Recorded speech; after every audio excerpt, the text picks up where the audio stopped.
সন্দীপ ঘোষ রোজ যাচ্ছেন আসছেন, তিনি যখন তার পদে ছিলেন তখনও এত নিয়মানুবর্তী ছিলেন কিনা সেই সম্পর্কে সন্দেহ আছে। যেভাবে অন্তত সিবিআই একটা কাজ করেছে, কিন্তু নিট ফলটা কি এটা না মৌপিয়া, প্রথম কথা শুভেচ্ছা জানাই, নতুন চ্যানেলে তোমার সঙ্গে প্রথম দেখা হলো, থ্যাংক ইউ। বিষয়টা হচ্ছে খুব গুরুত্বপূর্ণ বিষয় নিয়ে আলোচনা হচ্ছে। আমরা আমার মনে হয় এই প্যানেলে যারাই রয়েছি, এমনকি ক্ষমা ঘেন্না করে ভাই প্রদীপ্তকেও বলছি, নিঃসন্দেহে সেও বিচার চায় নির্যাতিতার। কিন্তু এটা তো ইনস্ট্যান্ট 2 মিনিট ম্যাগির নুডলস নয় তো মৌপিয়া, যে এক্ষুনি বলা হলো এক্ষুনি বিচার হবে। মুখ্যমন্ত্রী নিজে বলছেন যে আমি ফাঁসি দিতে চাই রোববারের মধ্যে, টাইম নির্ধারিত করে দিচ্ছেন।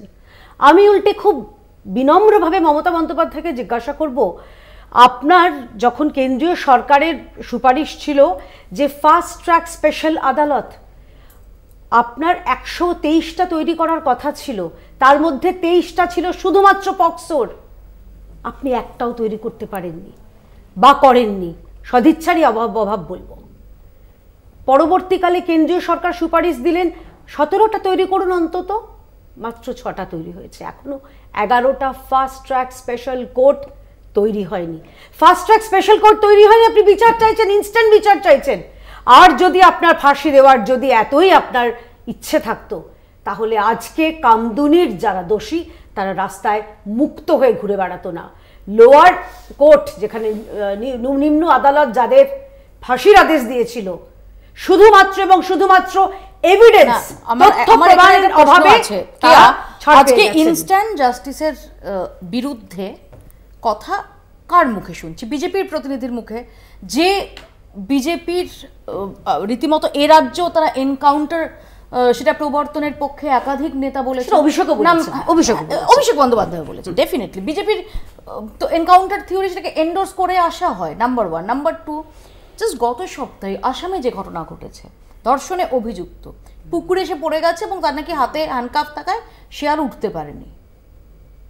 হ্যাঁ, মানে আপনি কি বোঝাতে চাইছেন? সেক্ষেত্রে দাঁড়িয়ে সবাই যেটা চাইছে যে ক্রাইমের ক্ষেত্রে যদি সার্কামস্টেন্সিয়াল এভিডেন্স সেগুলোকে দিয়ে এস্টাবলিশ করা যায় যে এ বা এরাই দোষী, তাহলে ইনস্ট্যান্ট জাস্টিসের অসুবিধে কোথায়?